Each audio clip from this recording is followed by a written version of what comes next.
بسم اللہ الرحمن الرحیم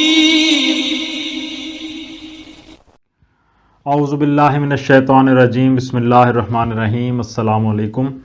آج آپ کا میزبان ڈاکٹر کاشف بشیر تفہیم القرآن سیریز کی قسط نمبر 158 کے ساتھ آپ کے سامنے حاضر خدمت ہے، جس میں ہم انشاءاللہ العزیز سورہ توبہ کی آیت نمبر 43 سے آغاز کر رہے ہیں، اس دعا کے ساتھ کہ اس دنیا سے ہمارے جتنے بھی رفقا، جتنے دوست ساتھی بزرگ دنیا سے چلے گئے، اللہ تعالیٰ ان کی مغفرت فرمائے، ان کے لیے آسانیاں فرمائے، اور اللہ تعالیٰ ہمیں بھی سیدھے راستے پہ چلنے کی توفیق عطا فرمائے۔ عفا اللہ عنک لما اذنت لهم حتی یتبین لک الذین صدقوا وتعلم الکاذبین۔ ترجمہ: اے نبی، اللہ تمہیں معاف کرے، تم نے کیوں انہیں رخصت دے دی؟ تمہیں چاہیے تھا کہ خود رخصت نہ دیتے تاکہ تم پر کھل جاتا کہ کون لوگ سچے ہیں، اور جھوٹوں کو بھی تم جان لیتے۔ تفسیر میں آیا، بعض منافقین نے بناوٹی عذرات پیش کر کے نبی صلی اللہ علیہ وآلہ وسلم سے رخصت مانگی تھی، اور حضور صلی اللہ علیہ وآلہ وسلم نے بھی اپنے طبعی حلم کی بنا پر یہ جاننے کے باوجود کہ وہ محض بہانے کر رہے ہیں ان کو رخصت عطا فرما دی تھی۔ اس کو اللہ تعالیٰ نے پسند نہیں فرمایا اور آپ کو تنبیہ کی کہ ایسی نرمی مناسب نہیں ہے۔ رخصت دے دینے کی وجہ سے ان منافقوں کو اپنے نفاق پر پردہ ڈالنے کا موقع مل گیا۔ اگر انہیں رخصت نہ دی جاتی اور پھر یہ گھر بیٹھے رہتے تو ان کا جھوٹا دعوی ایمان بے نقاب ہو جاتا۔ لا یستاذنک الذین یؤمنون باللہ والیوم الآخر ان یجاہدوا باموالہم وانفسہم واللہ علیم بالمتقین۔ ترجمہ: جو لوگ اللہ اور روز آخر پر ایمان رکھتے ہیں وہ تو کبھی تم سے یہ درخواست نہ کریں گے کہ انہیں اپنی جان و مال کے ساتھ جہاد کرنے سے معاف رکھا جائے، اللہ متقیوں کو خوب جانتا ہے۔ انما یستأذنک الذین لا یؤمنون باللہ والیوم الآخر وارتابت قلوبہم فہم فی ریبہم یترددون۔ ترجمہ: ایسی درخواستیں تو صرف وہی لوگ کرتے ہیں جو اللہ اور روز آخر پر ایمان نہیں رکھتے، جن کے دلوں میں شک ہے اور وہ اپنے شک ہی میں متردد ہو رہے ہیں۔ تفسیر میں آیا کہ اس سے معلوم ہوا کہ کفر و اسلام کی کشمکش ایک کسوٹی ہے جو کھرے مومن اور کھوٹے مدعی ایمان کے فرق کو ظاہر کر دیتی ہے۔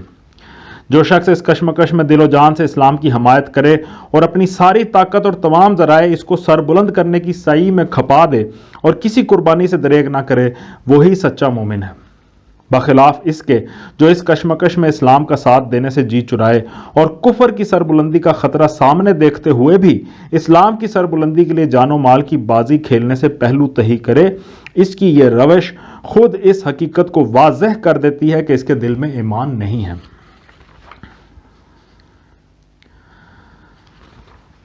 وَلَوْ أَرَادُوا الْخُرُوجَ لَا أَعَدُّوا لَهُ عُدَّةً وَلَكِنْ كَرِهَ اللَّهُ بِعَاثَهُمْ فَثَبَّتَهُمْ وَقِيلَ اقْعُدُوا مَعَ الْقَاعِدِينَ۔ ترجمہ: اگر واقعی ان کا ارادہ نکلنے کا ہوتا تو وہ اس کے لیے کچھ تیاری کرتے، لیکن اللہ کو ان کا اٹھنا پسند ہی نہ تھا، اس لیے اس نے انہیں سست کر دیا اور کہہ دیا گیا کہ بیٹھ رہو بیٹھنے والوں کے ساتھ۔ اللہ کو ان کا اٹھنا پسند ہی نہ تھا۔ تفسیر میں آیا یعنی بادل ناخواستہ اٹھنا اللہ کو پسند نہ تھا، کیونکہ جب وہ شرکت جہاد کے جذبے اور نیت سے خالی تھے اور ان کے اندر دین کی سربلندی کے لیے جاں فشانی کرنے کی خواہش ہی نہ تھی، تو وہ صرف مسلمانوں کی شرما شرمی سے بددلی کے ساتھ یا کسی شرارت کی نیت سے مستعدی کے ساتھ اٹھتے، اور یہ چیز ہزار خرابیوں کی موجب ہوتی، جیسا کہ بعد والی آیت میں تبصریح فرما دیا گیا۔ لو خرجوا فیکم ما زادکم الا خبالا ولا اوضعوا خلالکم یبغونکم الفتنہ وفیکم سماعون لهم واللہ علیم بالظالمین۔ ترجمہ: اگر وہ تمہارے ساتھ نکلتے تو تمہارے اندر خرابی کے سوا کسی چیز کا اضافہ نہ کرتے، وہ تمہارے درمیان فتنہ پردازی کے لیے دوڑ دھوپ کرتے، اور تمہارے گروہ کا حال یہ ہے کہ ابھی اس میں بہت سے ایسے لوگ موجود ہیں جو ان کی باتیں کان لگا کر سنتے ہیں۔ اللہ ان ظالموں کو خوب جانتا ہے۔ لقد ابتغوا الفتنة من قبل وقلبوا لك الأمور حتى جاء الحق وظهر أمر الله وهم كارهون۔ ترجمہ، اس سے پہلے بھی ان لوگوں نے فتنہ انگیزی کی کوششیں کی ہیں اور تمہیں ناکام کرنے کے لیے ہر طرح کی تدبیروں کا الٹ پھیر کر چکے ہیں، یہاں تک کہ ان کی مرضی کے خلاف حق آ گیا اور اللہ کا کام ہو کر رہا۔ وَمِنْهُمْ مَنْ يَقُولُ اُذَنْ لِي وَلَا تَفْتِنِّي أَلَا فِي الْفِتْنَةِ سَقَطُوا وَإِنَّ جَهَنَّمَ لَمُحِيطَةٌ بِالْكَافِرِينَ۔ ترجمہ، ان میں سے کوئی ہے جو کہتا ہے کہ مجھے رخصت دے دیجئے اور مجھ کو فتنے میں نہ ڈالیے۔ سن رکھو، فتنے ہی میں تو یہ لوگ پڑے ہوئے ہیں اور جہنم نے ان کافروں کو گھیر رکھا ہے۔ آیت میں ذکر آیا کہ ان میں سے کوئی ہے جو کہتا ہے کہ مجھے رخصت دے دیجئے اور مجھ کو فتنے میں نہ ڈالیے۔ اس کے بارے میں تفسیر میں لکھا ہے کہ جو منافق بہانے کر کر کے پیچھے ٹھہر جانے کی اجازتیں مانگ رہے تھے، ان میں سے بعض ایسے بے باک بھی تھے جو راہ خدا سے قدم پیچھے ہٹانے کے لیے مذہبی و اخلاقی نوعیت کے حیلے تراشتے تھے۔ چنانچہ ان میں سے ایک شخص جد بن قیس کے متعلق روایات میں آیا ہے کہ اس نے نبی صلی اللہ علیہ وآلہ وسلم کی خدمت میں آ کر عرض کیا کہ میں ایک حسن پرست آدمی ہوں، میری قوم کے لوگ میری اس کمزوری سے واقف ہیں کہ عورت کے معاملے میں مجھ سے صبر نہیں ہو سکتا، ڈرتا ہوں کہ کہیں رومی عورتوں کو دیکھ کر میرا قدم پھسل نہ جائے، لہٰذا آپ مجھے فتنے میں نہ ڈالیں اور اس جہاد کی شرکت سے مجھ کو معذور رکھیں۔ آیت کے دوسرے حصے میں آیا کہ سن رکھو، فتنے ہی میں تو یہ لوگ پڑے ہوئے ہیں۔ اس کے بارے میں تفسیر میں بتایا کہ نام تو فتنے سے بچنے کا لیتے ہیں، مگر در حقیقت نفاق اور جھوٹ اور ریاکاری کا فتنہ بری طرح ان پر مسلط ہے۔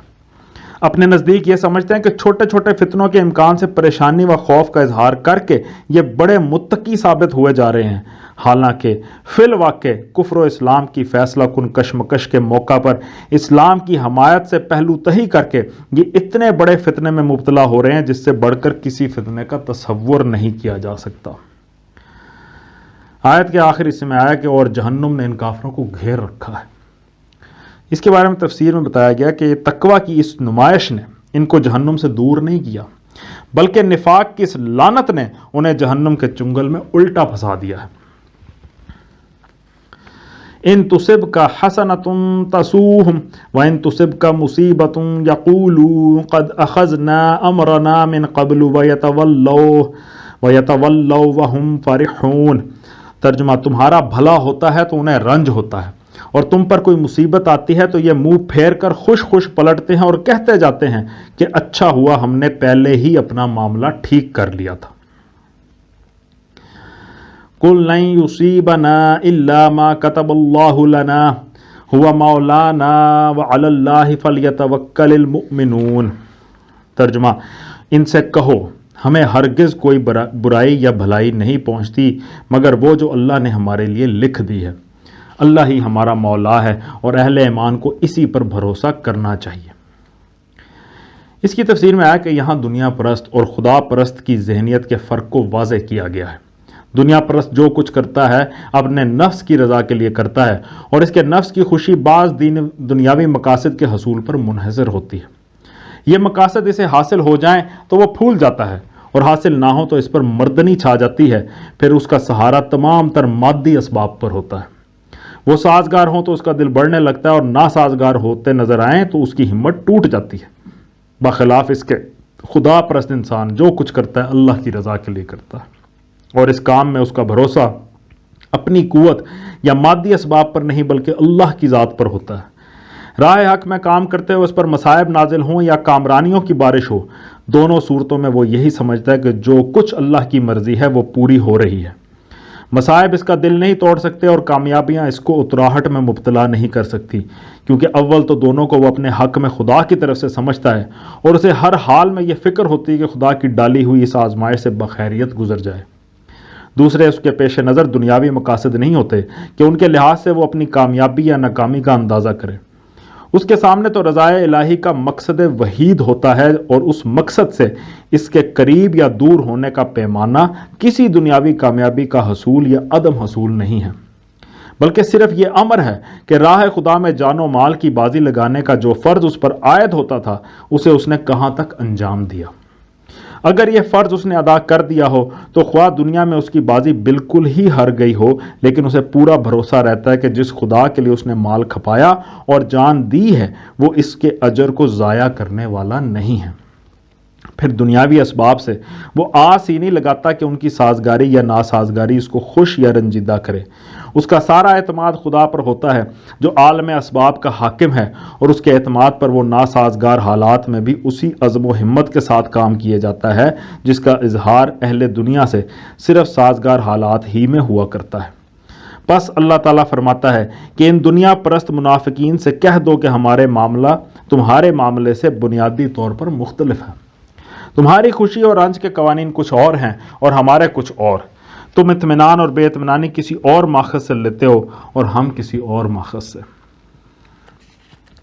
قُلْ هَلْ تَرَبَّصُونَ بِنَا إِلَّا إِحْدَى الْحُسْنَيَيْنِ وَنَحْنُ نَتَرَبَّصُ بِكُمْ أَن يُصِيبَكُمُ اللَّهُ بِعَذَابٍ مِّنْ عِندِهِ أَوْ بِأَيْدِينَا فَتَرَبَّصُوا إِنَّا مَعَكُمْ مُتَرَبِّصُونَ۔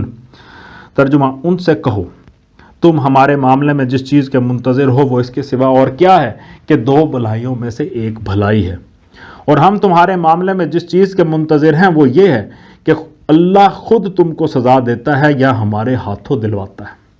اچھا تو اب تم بھی انتظار کرو اور ہم بھی تمہارے ساتھ منتظر ہیں۔ تفسیر میں آیا کہ منافقین حسب عادت اس موقع پر بھی کفر و اسلام کی اس کشمکش میں حصہ لینے کے بجائے اپنی دانست میں کمال دانش مندی کے ساتھ دور بیٹھے ہوئے یہ دیکھنا چاہتے تھے کہ اس کشمکش کا انجام کیا ہوتا ہے۔ رسول اور اصحاب رسول فتح یاب ہو کر آتے ہیں یا رومیوں کی فوجی طاقت سے ٹکرا کر پاش پاش ہو جاتے ہیں۔ اس کا جواب انہیں یہ دیا گیا کہ جن دو نتیجوں میں سے ایک کا ظہور کا تمہیں انتظار ہے، اہل ایمان کے لیے تو وہ دونوں ہی سراسر بھلائی ہیں۔ وہ اگر فتح یاب ہوں تو اس کی بھلائی ہونا تو ظاہر ہی ہے، لیکن اگر اپنے مقصد کی راہ میں جانیں لڑاتے ہوئے وہ سب کے سب پیوند خاک ہو جائیں تب بھی دنیا کی نگاہ میں چاہے یہ انتہائی ناکامی ہو، مگر حقیقت میں یہ بھی ایک دوسری کامیابی ہے۔ اس لیے کہ مومن کی کامیابی و ناکامی کا معیار یہ نہیں ہے کہ اس نے کوئی ملک فتح کیا یا نہیں، یا کوئی حکومت قائم کر دی یا نہیں، بلکہ اس کا معیار یہ ہے کہ اس نے اپنے خدا کے کلمے کو بلند کرنے کے لیے اپنے دل و دماغ اور جسم و جان کی ساری قوتیں لڑا دیں یا نہیں۔ یہ کام اگر اس نے کر دیا تو در حقیقت وہ کامیاب ہے، خواہ دنیا کے اعتبار سے اس کی سعی کا نتیجہ صفر ہی کیوں نہ ہو۔ صدق اللہ العلی العظیم۔ الحمدللہ آج ہم نے سورہ التوبہ کی آیت نمبر 52 تک کا ترجمہ اور تفسیر پر غور کرنے کی کوشش کی ہے، اور اللہ تعالیٰ سے دعا ہے کہ اس کوشش کے دوران اگر کوئی غلطی ہوئی ہو پڑھنے میں، اللہ تعالیٰ ہمیں معاف فرمائے اور ہماری اس کوشش کو قبول کرے۔ اس سارے سلسلے کے دوران جو کچھ بھی ہے اللہ تعالیٰ کی رضا کے لیے کر رہے ہیں، اللہ تعالیٰ ہم سے راضی ہو، آپ کے سننے سے راضی ہو، ہمارے پڑھنے سے راضی ہو، اور ہماری زندگیوں میں مثبت تبدیلیاں رونما ہوں۔ انہی دعاؤں کے ساتھ آپ سے اجازت چاہیں گے۔ اپنا بہت خیال رکھیں۔ آپ لوگوں کا بہت بہت شکریہ۔ اللہ حافظ۔